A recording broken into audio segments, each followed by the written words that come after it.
showing you guys how to export a Sketchup file into a Revit file, and this will come into a family.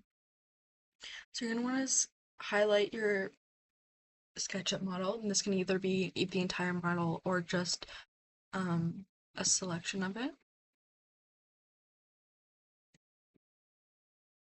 Make component.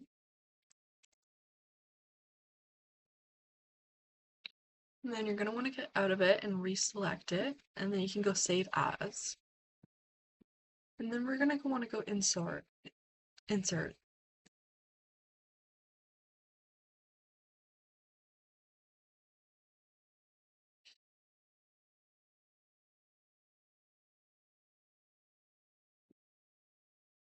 Sketchup files.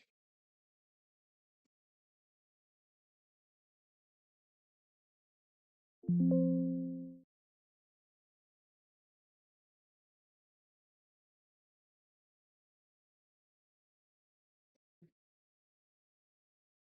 then as you can see, it also will import the textures.